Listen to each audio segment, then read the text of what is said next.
అందరికీ నమస్కారం. నేను మీ బహుజన్ సమాజ్ పార్టీ గుండాల సైదులు యాదవ్ మాచర్ల నియోజకవర్గం ఆంధ్రప్రదేశ్ రాష్ట్ర కార్యదర్శి.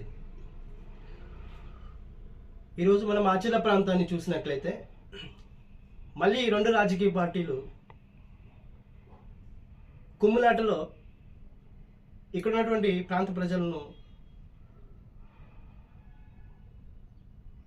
నేరగాళ్ళగాను రౌడీలుగాను చిత్రీకరించే విధంగా మళ్ళీ వీళ్ళ రాజకీయాలు ఉండబోతున్నాయని చెప్పేసి ఈ మీడియా ద్వారా తెలియపరచుకుంటున్నాను.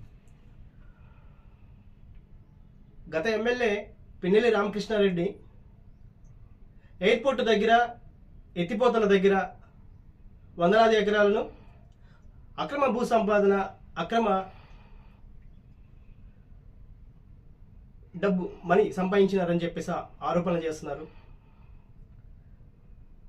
ఇది ఓన్లీ సోషల్ మీడియాకి పత్రికా ప్రకటనలకి ఈ టీవీ ఛానళ్ళకే పరిమితమా? కార్యాచరణ దాల్చరా? ఈ కబ్జాకు గురైనటువంటి భూములను తీసుకొచ్చి పేద ప్రజలకు అందించే విషయంలో మీరు ఏ విధమైనటువంటి ప్రణాళిక చేస్తున్నారని చెప్పేసి అందరికీ ఇక్కడ ఉన్నటువంటి ప్రాంత ప్రజలకి చెప్పాలా? అన్యాక్రాంతమైనటువంటి భూములను తీసుకొచ్చి పేద ప్రజలకు అందించాలా? ఈరోజు చూస్తున్నట్లయితే గత ప్రభుత్వం ఏదైతే విధానం పాటించిందో, గత ప్రభుత్వంలో ఇక్కడ ప్రజలు ఏ విధంగా అయితే ఉన్నారో అభివృద్ధికి నోచుకోని పరిస్థితి, అదే విధానాన్ని మనం చూస్తున్నాం. ఏం మారిందండి? ఇక్కడ వైసీపీలో గెలిచినటువంటి కౌన్సిలర్లు మళ్ళీ ఈరోజు టీడీపీలో చైర్మన్ పదవి అనుభవిస్తున్నారు. అసలు ఈ చైర్మన్ పదవి బీసీకి రిజర్వ్ అయింది. ఎక్కడుందండి భారత రాజ్యాంగం? వీళ్ళు ఎక్కడ పాటిస్తున్నారండి ఈ రాజ్యాంగాన్ని అనుసరించి వీళ్ళ రాజకీయం? అక్రమంగా బీసీలకు కేటాయించినటువంటి అధికారాన్ని మున్సిపల్ చైర్పర్సన్ని ఒక రెడ్డి గారు ఈరోజు ఒక షావుకారి గారు, వీళ్ళు బీసీలా? దీనిపైన ఎందుకు చర్య తీసుకోలేదో ఇప్పుడున్నటువంటి ప్రభుత్వం దీనికి సమాధానం చెప్పాలా? నేను సూటిగా ప్రశ్నిస్తున్నా. ఇక్కడ బీసీలు లేరా? అంటే బీసీలు దీనికి అర్హత లేరా? అర్హులు కారా? ఇప్పటికి 3 ముక్కలు ఆట ఆడారు. ఒకసారి ఇది గమనించినట్లయితే మున్సిపల్ సంబంధించినటువంటి కౌన్సిలర్లు ఒకసారి మీరు గమనించండి. మీకు ఎంతో నమ్మకంతో మిమ్మల్ని కౌన్సిలర్గా ఎన్నుకున్నారు, కానీ మీరు ఏం చేస్తున్నారండి?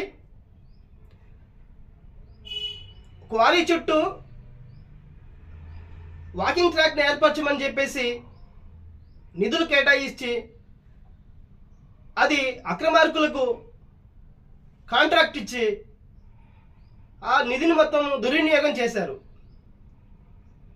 పరిరక్షించాల్సిన మీరే వాళ్ళకి కావిలిగా ఉంటున్నారు. ఈ అక్రమ కాంట్రాక్టులకి, ఇప్పుడున్నటువంటి రాజకీయ పెత్తందారులకు అడగాల్సిన బాధ్యత మీకు లేదా? వాకింగ్ ట్రాక్ని ఏర్పాటు చేస్తామని చెప్పేసి 50 లక్షల రూపాయలు విత్డ్రా చేశారంట. మరి వాకింగ్ ట్రాక్ ఎప్పుడు ఈ ప్రజలకు అందుబాటులో ఉంచుతారు? ఇది దుర్మార్గం కాదని బహుజన్ సమాజ్ పార్టీ ప్రశ్నిస్తోంది మిమ్మల్ని. అలాగనే పీడబ్ల్యూడి కాలనీలో ఉన్నటువంటి భూమి ధనిక వర్గాలకి కేటాయించారని చెప్పేసి ఇక్కడున్న ప్రజలు కోడైకొస్తున్నారు. కానీ దీనిపైన దృష్టి సారించారా ఇప్పుడున్నటువంటి ప్రభుత్వం, ఇప్పుడున్నటువంటి శాసనసభ్యులు? అయ్యా ఒకసారి గమనించండి. పీడబ్ల్యూడి కాలనీలో వాళ్ళ బినామీలకు గత ప్రభుత్వంలో ఉన్నటువంటి కొంతమంది దొరలకు అగ్రకులాలకు కేటాయించినటువంటి భూమిని ప్లాట్లను తిరిగి రికవరీ పెట్టండి, మళ్ళీ ఇక్కడ ఉన్నటువంటి పేదవాళ్ళకి దాన్ని అందించమని చెప్పేసి బహుజన్ సమాజ్ పార్టీ డిమాండ్ చేస్తుంది. ఇక్కడ మాచర్లను అభివృద్ధి పరిచే విధంలో ఈ పేపర్కి ప్రెస్ మీట్లకి తప్ప వరికపుడిసెల ప్రాజెక్టుకి ₹1 కూడా మొన్న సెషన్లో బడ్జెట్ కేటాయించారని చెప్పేసి బహుజన్ సమాజ్ పార్టీ సూటిగా ప్రశ్నిస్తుంది. రోడ్లు వేసామన్నారు, గుంతలు పూడుస్తున్నామన్నారు. గుంతలు పూడ్చడం కాదు, శాశ్వత పరిష్కారం కావాలి. ఈ పల్లెటూర్లకు, ఇక్కడ ఉన్నటువంటి గ్రామాలకు, మారుమూల గ్రామాలకు సరికొత్త రోడ్లు నిర్మించాలని చెప్పేసి బహుజన్ సమాజ్ పార్టీ డిమాండ్ చేస్తుంది. డబ్బులు లేవంటున్నారు. డబ్బులు లేవంటే ఇప్పుడు డబ్బులు ఉన్నాయని వచ్చారా? ఇక్కడ ఉన్నటువంటి ఈ ఆర్థిక మాంద్యత్వాన్ని, ఆర్థిక తత్వాన్ని మీరు పెంపొందించే విధంలో మీకు ఆలోచన లేదా అని చెప్పేసి బహుజన్ సమాజ్ పార్టీ పూర్తిగా మీకు ఎదురు ప్రశ్నిస్తుంది. ఒకసారి గమనించండి, మాచర్ల ప్రాంతంలో ప్రజల్ని ఓట్లు వేసుకునే యంత్రాల్లాగా చూస్తున్నారే తప్ప ఎక్కడ కూడా ఈ ప్రాంత ప్రజలకు మీరు ఏమీ చేయలేని పరిస్థితి ఈరోజు కనిపిస్తుంది. వాళ్ళు పోతే వీళ్ళు, వీళ్ళు పోతే వాళ్ళు, ఏదో సినిమా డైలాగులు అని చెప్పేసి అంటున్నారు. కానీ ఎవరు వచ్చినా, మీరు వచ్చినా, వాళ్ళు వచ్చినా కానీ ఇక్కడున్న ప్రాంత ప్రజల యొక్క బ్రతుకుల్లో చిరుదీపాలు వెలిగించే దిశలో ఏ విధమైనటువంటి ఆలోచన ప్రణాళికలు చేస్తున్నారని చెప్పేసి బహుజన్ సమాజ్ పార్టీ ప్రశ్నిస్తుంది. మాచర్ల ప్రాంత ప్రజలారా ఒకసారి గమనించండి, వీళ్ళు రేపు లోకల్ బాడీ ఎలక్షన్లో ఏ విధంగా ఓటు అడుగుతారు, మళ్ళీ వాళ్ళు ఓటు కోసం వచ్చినప్పుడు ఏ విధంగా మీరు సమాధానం చెప్పాలా అని చెప్పేసి గట్టిగా ప్రిపేర్ అయి ఉండండి. ఎందుకంటే ఓటేసిన నీకు ప్రశ్నించే హక్కు లేదా? ఈ ప్రాంతాన్ని అభివృద్ధి పరుచుకునే విధంలో మీకు ఆలోచన లేదా, బాధ్యత లేదా అని చెప్పేసి బహుజన్ సమాజ్ పార్టీ అడుగుతుంది. ఒక్కసారి గమనించినట్లయితే ఈ మాచర్ల ప్రాంతాన్ని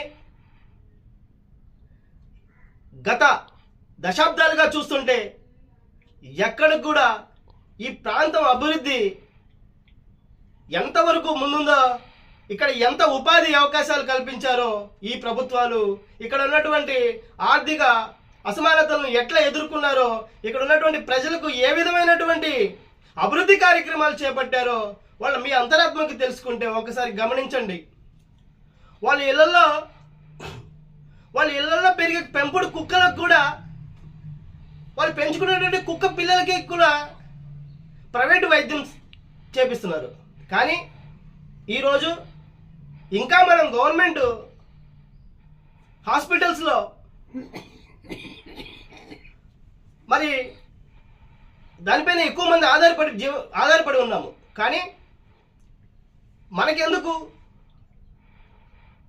ఇలాంటి కర్మ దౌర్భాగ్యం? ఒకసారి గమనించండి.